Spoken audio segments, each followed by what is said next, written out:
a lot went down Thursday night when the 44-year-old rapper hosted his most recent in a string of Donda listening parties at Soldier Field in his hometown of Chicago. That's right. ET can confirm that the woman in the Balenciaga couture wedding gown and veil covering her face was, in fact, Kim K. So what does this mean? Why would she say yes to this dress and show this kind of support to someone who she's divorcing? That is a big question.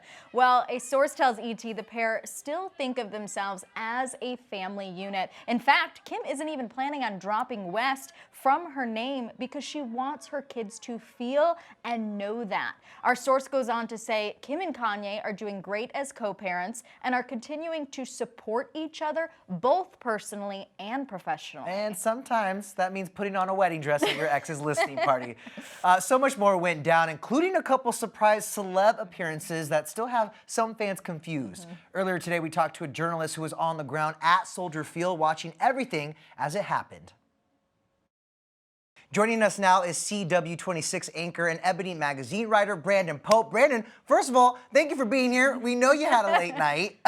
Man, lots of coffee this morning, that's for sure. A lot of coffee. Let's jump right in. I want to know, first of all, what was the vibe like on the ground there at Soldier Field? I know Ye had y'all waiting for 2 hours. I think everyone expected him to be late at this point, right? So, you know, the time on the ticket said 9 o'clock. We were all like, it's going to be like 10:30, 10:45. So people were grabbing drinks, chilling, hanging out. The vibe overall, a party for a little bit, but there was some, what's the word, awkward glances here and there when some of the guests that popped up. So, you know, it was a weird event, very weird event. Weird. Okay. Hey, Brandon, the vibe on my couch yesterday was losing my mind when I saw images of Kim Kardashian in a wedding dress at this event. Now, could you really tell it was her, or did you think at first maybe it was a stand-in? You know, it was hard to tell. I had so many things going through my head. Is this a new girlfriend? Is this are we watching a marriage happen right now in front of all these people in Soldier Field? Once I kind of, you know, squinted my eyes a little bit, took off the glasses, put them back on, wiped them off, you could kind of make out that it was Kim. It helps that Kylie Jenner posted a picture of that meetup between Kanye and Kim as well. So I think it's safe to say Kim Kardashian there to support her hubby. Are they getting back together? I don't know what that meant.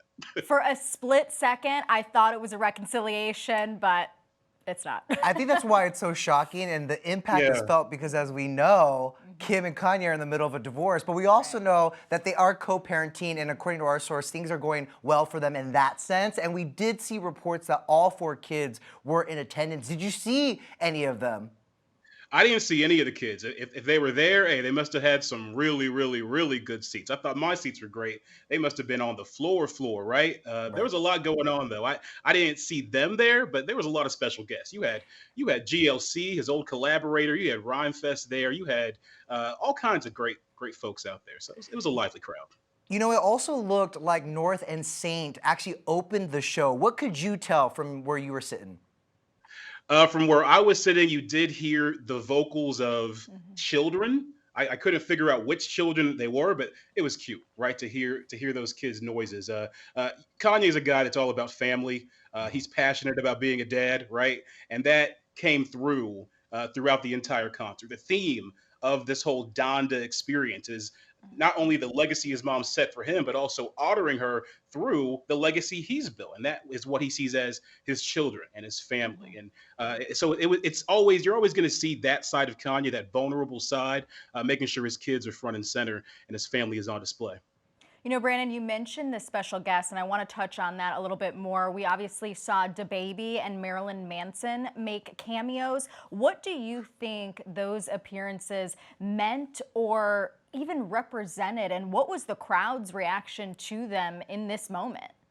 Yeah, those are the jaw droppers of the night right there. The vibe itself was very much party, jovial, having a good time, turning up, until we all kind of realized that's DaBaby. That's Marilyn Manson, who has multiple sexual assault allegations.